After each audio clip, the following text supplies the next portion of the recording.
Yo, yo, yo. Hey. The pros, the cons, the pros and cons of Locs. The pros, the cons, the pros and cons of Locs. The pros, the cons, the pros and cons of Locs. The pros and cons of Locs. It's the pros and cons of Locs, y'all.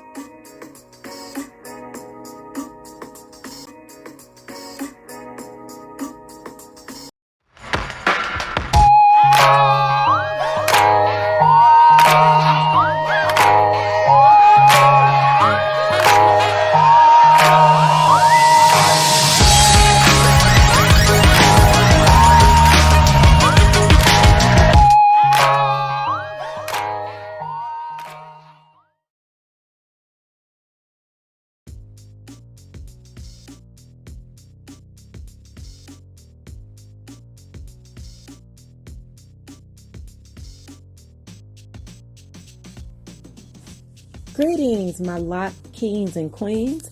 How y'all doing out there? Welcome back to My Experience by Tia. I appreciate y'all hanging in there with me. Thank you to those that are new to my channel.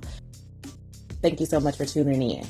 Thank you to my subscribers. I don't know where y'all done came from, but I truly appreciate y'all and thank y'all for hanging in there with me and enjoying my experience. My Locs, Miss Lola. Yes, I named my Locs Lola, and I don't know where that name came from, but it was definitely her. So today I want to discuss with you all just kind of like some of my pros and cons of my Loc experience.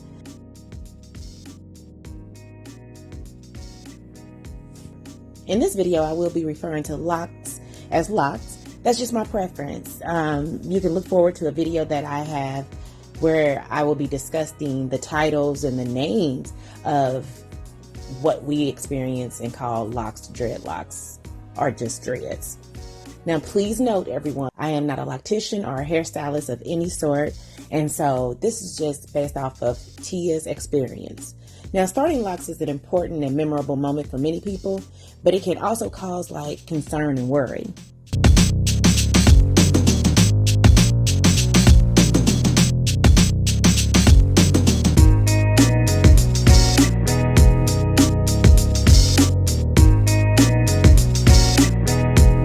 And if you're considering Locs, you may know there are many methods to choose from, and each has its advantages and its disadvantages. There's also many options for beginning and maintaining your Locs.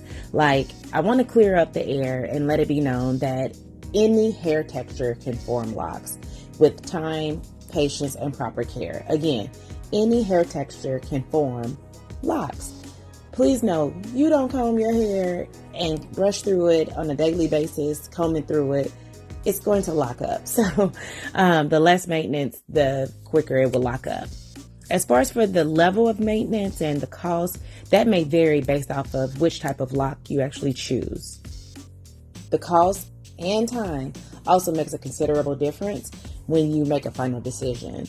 Your hair length, your hair texture, and just even your lifestyle goes into the factor of what type of Locs and how you should start your Locs come into play. No matter which style you decide to go with, you should always wear a silk or satin bonnet or even a scarf over your Locs just to protect them while you're asleep, because that's going to prevent any lint from getting in them. That's going to prevent you from snagging them on any of the some of y'all have some bling bling on your pillows and stuff, and they're snatching at your hair and stuff. But you just want to make sure that you're protecting your hair at all times. That's one of my definite pros. As I mentioned before, there are many ways that you can start your Locs. Some of the ways are just regular traditional Locs. You have finger or comb coil Locs. You have 3-strand twists. You have 2-strand twists. Freeform Locs, locksmithing, palm rolling, sister Locs, brother Locs, Insta Locs, Loc extensions, sponge method, interlocks, wicks, congos, and the teasing or the back comb locks. I went with the comb coil locks. And as far as for the comb coils, I chose a lock size that was probably about the size of my pinky. And then that's the largest that I kind of wanted to go. And so that's what my loctician based my grid off of. As far as for some of my pros, as starting with comb coils, I really liked the way that the locks formed in such of a way to where the comb coil disappeared a lot quicker compared to if it was a braided lock or a 2-strand twist lock. It takes a little bit longer for that actual form to disappear. And so I really enjoyed that. I enjoy the fact that my retwists don't take very long at all. And I'm usually only kind of like retwisting just the roots and just a little bit down the shaft of the lock just to kind of get some of the frizz to start locking in. But I really don't do a full palm roll all the way down. I love the fact that I'm able to get up in the morning and take my bonnet off, and all of a sudden I'm like, oh, I can put my hair over here to the side with a clip. I can put my hair up here in a ponytail, and I'm done and gone. There is like just me out the door. Absolutely no problem, no wait, no fuss. Of course, do I have my days where I feel like I have, like a bad hair day?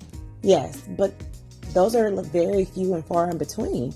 When it comes to my locks, it always seems like they are in a beautiful state to where I would be willing to wear them out and so they can be seen. I love the fact that I have a sense of belonging to the lock community. So many people actually communicate with me a little bit more. I feel I communicate with others even more, and I'm more sociable when we're able to connect and communicate about our locks. That kind of helps me, provides me with kind of like a sense of belonging, and I really appreciate and like that. I haven't ran into too many within the community that has put like a nasty taste in my mouth of any sort.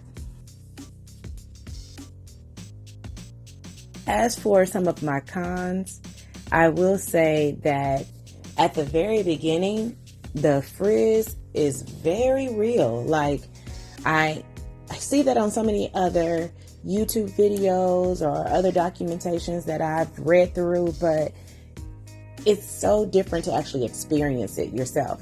When I say the frizz is real, like I don't know the actual texture of my hair. I think it's like a 4B or 4C, something like that. But the thing is that when I say that frizz came through, it was almost to the point to where I was like, okay, something's not going right with my locks, because it feels like they're doing the opposite of locking. And so you just got to allow it to be able to go through its form and go through its process and go through the different methods it needs to do in order for it to lock up, and frizzing, that is particularly one of them. Some of the other things I don't like about my locks is, I don't know. Things I don't like about my locks. Like, hold on. I don't like when they get stuck on items, but I can't say that that's just locks, because I'm so used to cutting my hair at a certain length that this is just really kind of the first time in years that I've had hair that has some type of length to it. And so I really can't say that that's a lock issue. I think that's just a hair length issue. But no, as I'm thinking, there's not much to my locks that I have that are cons. Oh, I do have a con. One of them would be for sure that locks hold smell. Now, I know others say that hair holds smell, period. But to me, I guess I never really had that issue. And maybe because I maintained my hair a little bit more when it was textured. When it was relaxed, or when it was a loose natural. But I feel like if I go into a bar lounge and I just so happen to be amongst those that are smoking these cigars, I usually would kind of get agitated just by the atmosphere of all the smoke in the atmosphere. But once I went outside, you know, I was able to, you know, be fine and have absolutely no issues and walk out without smelling as if like I'm taking the cigar bar with me or cigar lounge with me. But with my Locs, it seems that the smell of the smoke just sits in my Locs, and I really don't like that part. I can say that Locs holding smell is kind of like a big one for me. As far as for, and so after I've said that, I can't think of any cons. I guess I have quite a few of them.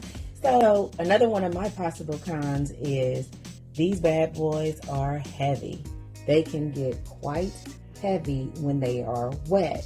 I'm not saying heavy like they're about to be pulled right from up out of your scalp. Not heavy in that sense. It's just a noticeable weight. If you jump in a pool with your full attire on, and you know, you could just, once you get out, you feel the weight of those clothes on you. It's kind of like that for the weight of the Locs to me. So that's a noticeable difference, because I'll jump in the pool and just get going, and then I come up and like, whoa, okay, I gotta brace myself and make sure I got my neck on point. Another con is getting them to dry quickly. It's kind of hard to get your Locs to dry quickly, just because of the fact that you got to get all the way into the middle of that lock to make sure it gets dry. Some people don't like using heat on their Locs and will allow them to air dry, which is perfectly fine and actually quite healthy for your Locs. But do know you got to be careful and mindful no matter which way that you dry your Locs.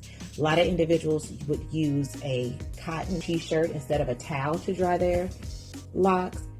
But you have to make sure that you get them fully dry, because you do not want mold to possibly set into your Locs. That is something that you definitely do not want to do. Thank you so much for tuning in. If you made it this far to the end of the video, I really appreciate you. Thank you for tuning in to my Locs and my Loc experience with Miss Lola. And I hope that you continue to watch the other videos that I have on my channel. And comment and subscribe, and also hit that notification bell so that you'll be notified every time I upload a new video.